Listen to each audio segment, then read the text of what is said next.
Para cambiar, hay que conocer. Bienvenidos al Género del Derecho, un podcast para conversar sobre los resultados del primer estudio en Chile sobre sesgos de género en estudios jurídicos y gerencias legales de empresas. Producido por la Facultad de Derecho y la Escuela de Comunicaciones y Periodismo de la Universidad Adolfo Ibáñez, junto a Comunidad Somos Financieras. Conducen Isabel Ramos y Verónica Undurraga. Hola, bienvenidos al primer episodio del podcast El Género del Derecho. Mi nombre es Isabel Ramos y soy editora de proyectos estratégicos de Diario Financiero.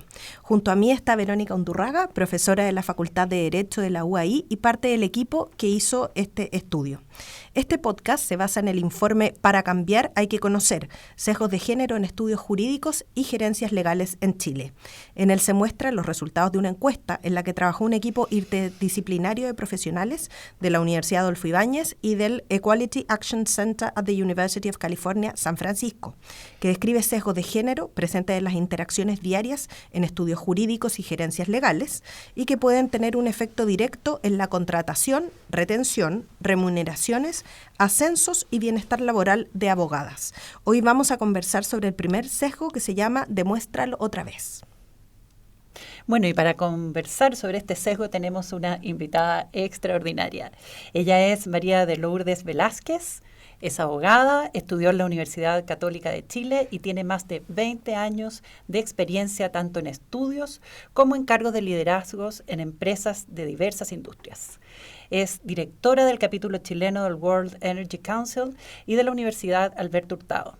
Está casada y tiene 3 hijos, Manuel, Juan Domingo y Julián, y tiene a su perro, Fred, y es magallánica de corazón.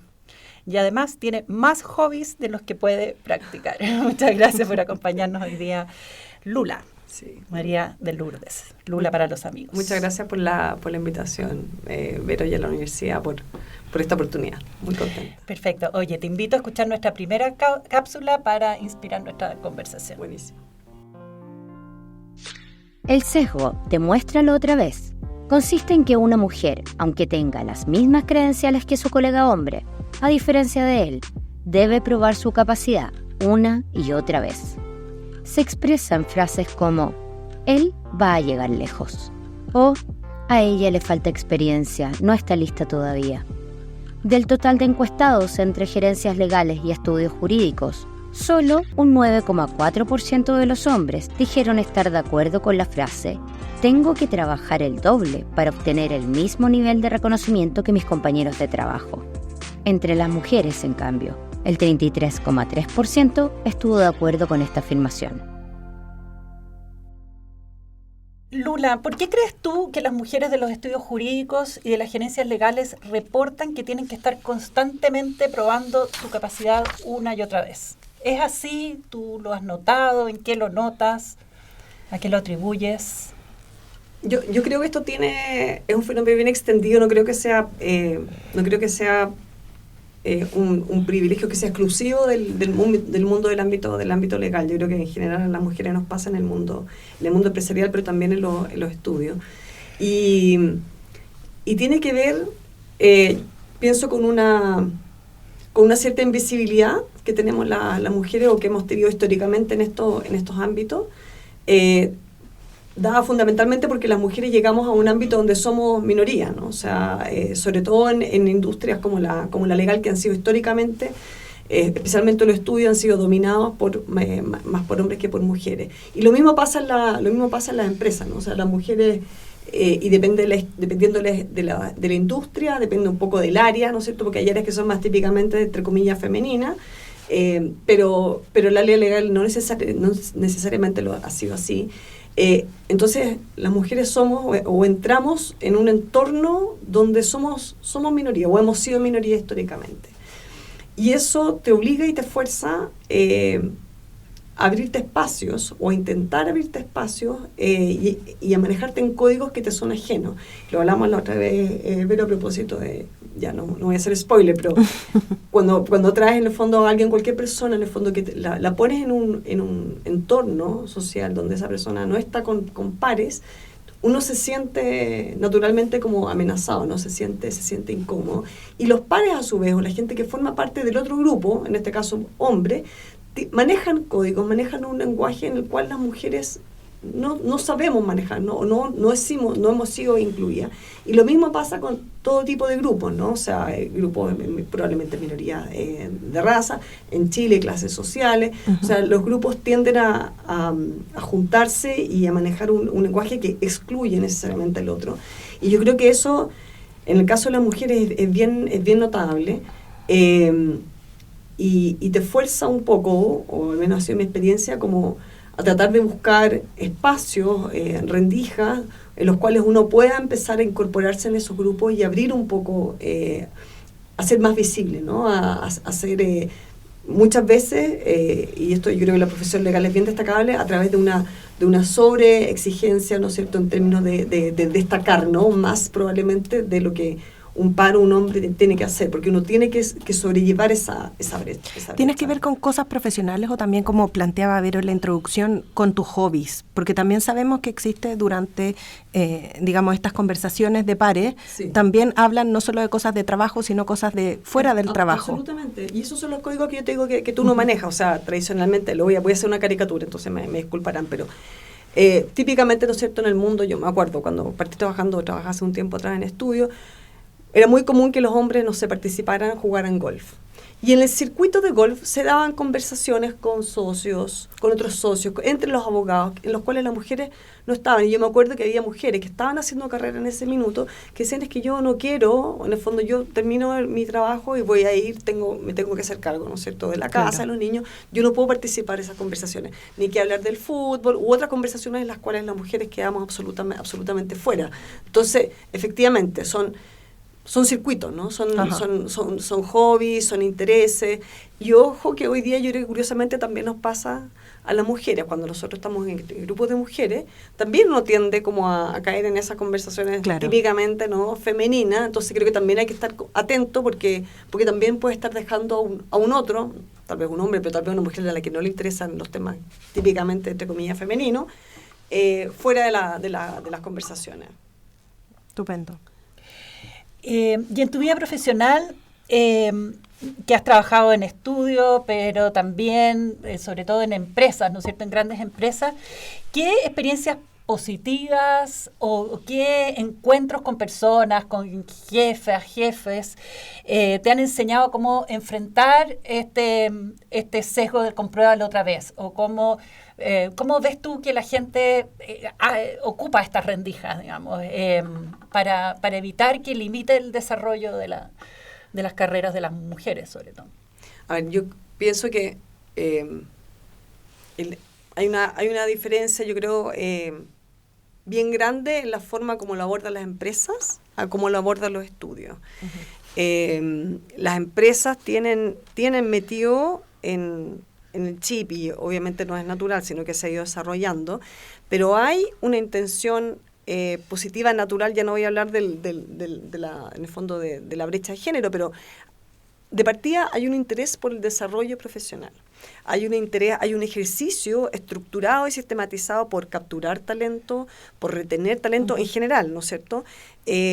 A un ejecutivo en una empresa, a una ejecutiva en una empresa, se le premia y se le exige hoy en día, yo te diría que cada vez más, desarrollar equipos. O sea, hoy día un ejecutivo que no es capaz de desarrollar equipo tiene un serio problema de desarrollo en una organización como una empresa, ¿no? En los estudios, por alguna razón que yo desconozco, eso no está desarrollado.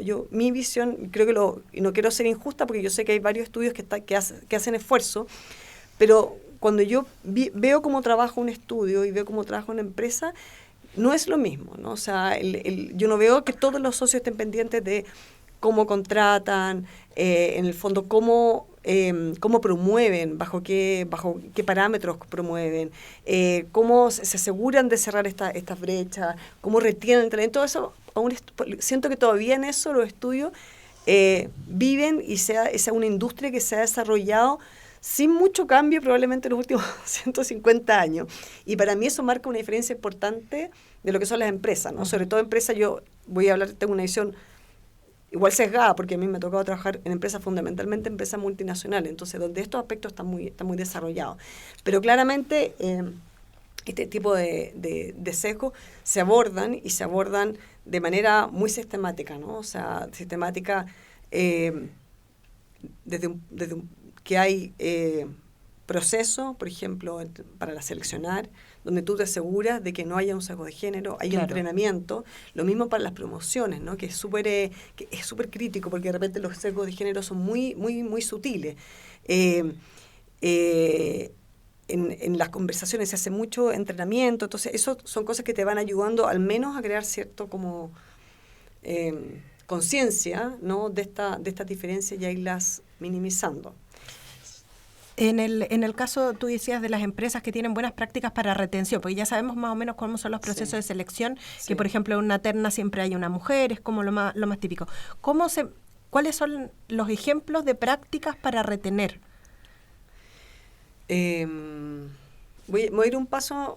Hay un tema que yo creo, se lo comenté a la Vero, que yo creo que es bien estructural, porque hoy día, para mí voy a retomar un poco la pregunta anterior de cuáles han sido experiencias decidoras, que para mí me han cambiado un poco me han abierto la cabeza en términos de cómo mirar la gestión de talento y el cómo retener talento, el cómo abordar brechas de género. Para mí un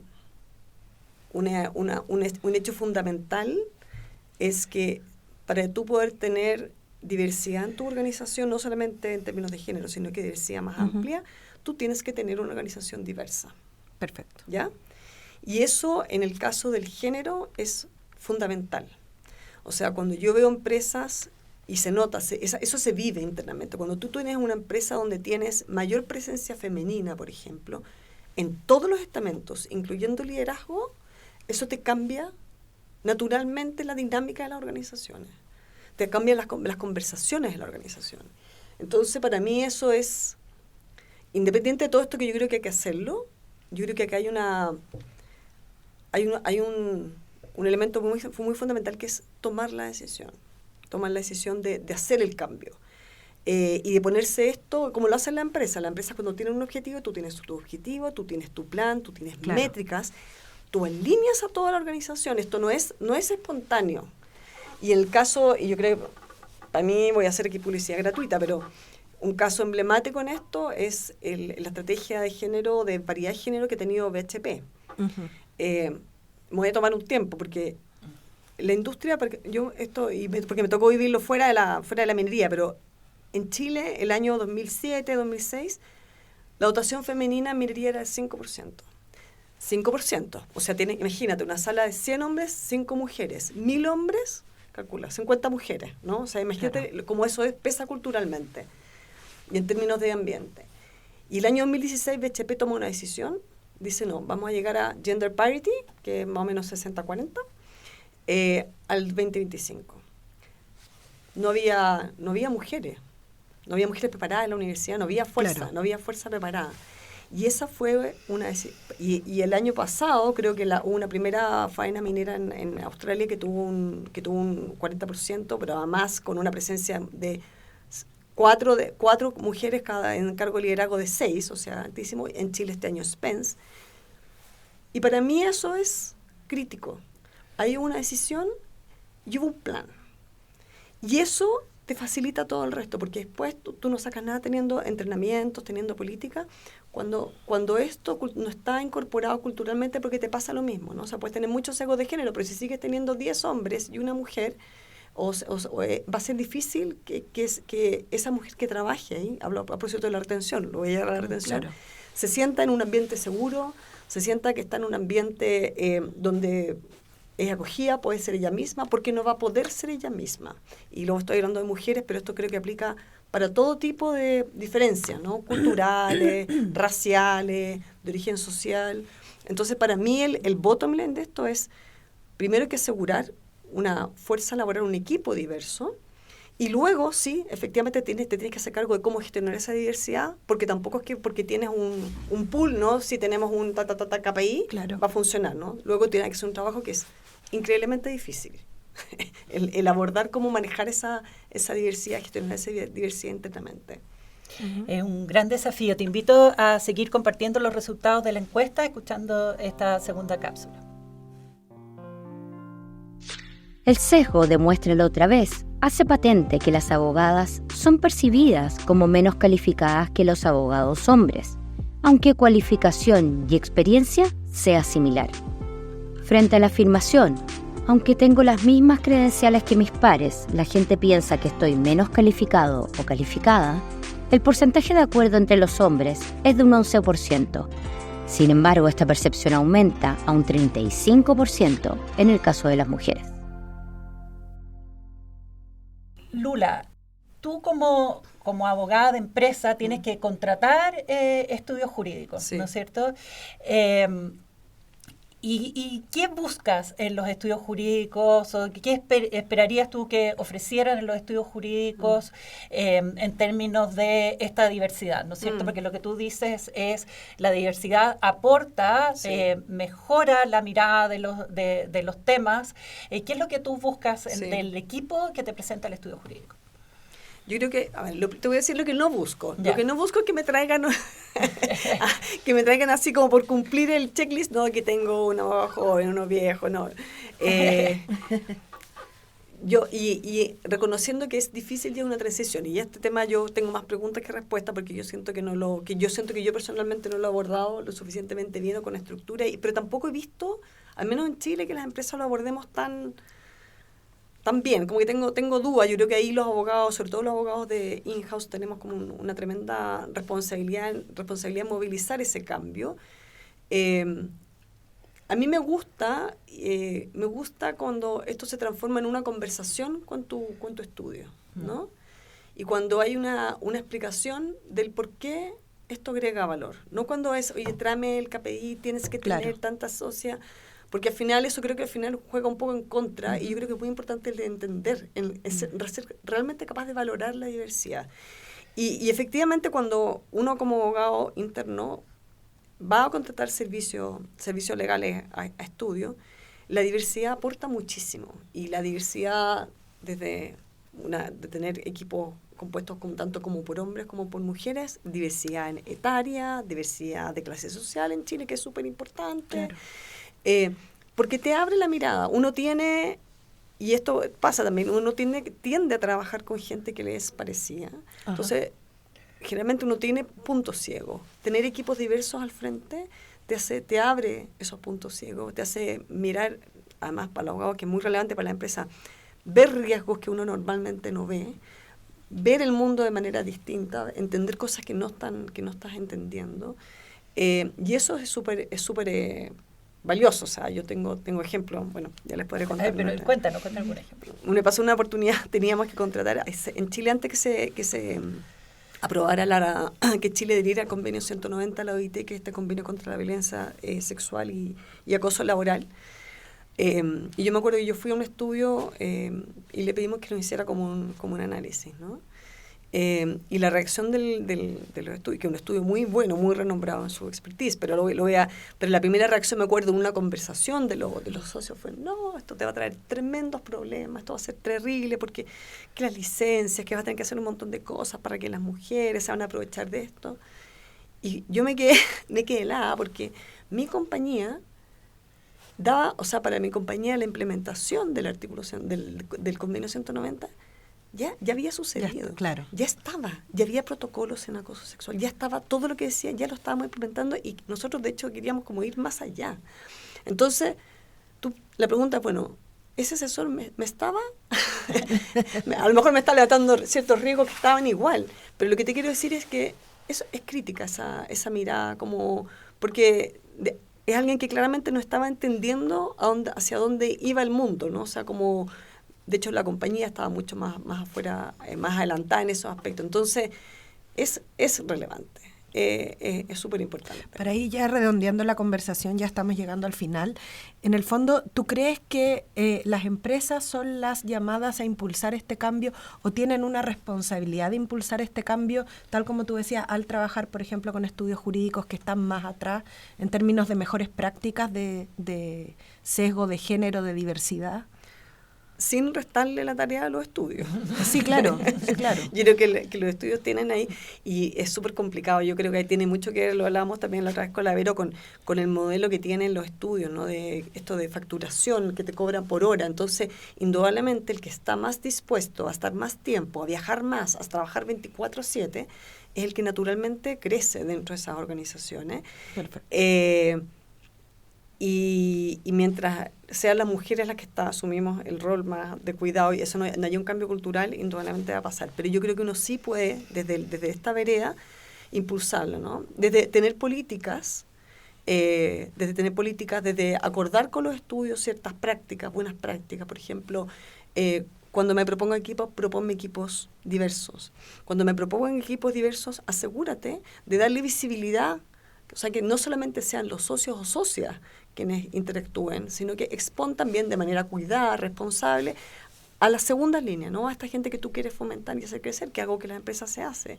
Entonces, yo sí creo que nosotros tenemos, porque finalmente somos quienes contratamos. Entonces, tenemos ahí una responsabilidad importante, también compartida con los estudios jurídicos, sin duda. Súper.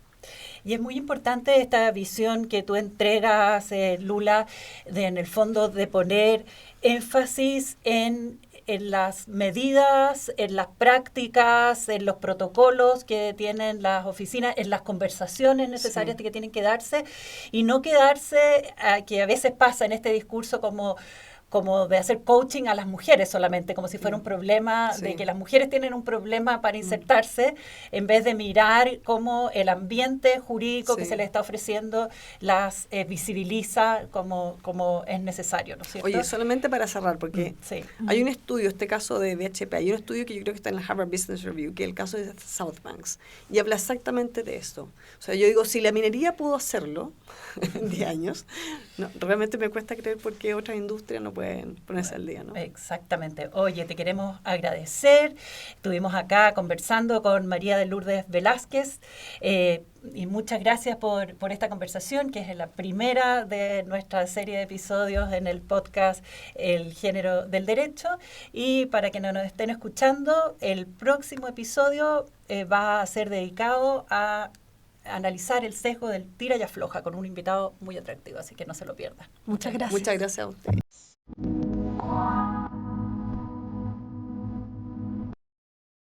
Pequeños pasos para grandes cambios. Esto fue El Género del Derecho, una conversación necesaria para descubrir cómo evitar los sesgos de género en la profesión legal. Un podcast de la Facultad de Derecho y la Escuela de Comunicaciones y Periodismo de la Universidad Adolfo Ibáñez, junto a Comunidad Somos Financieras.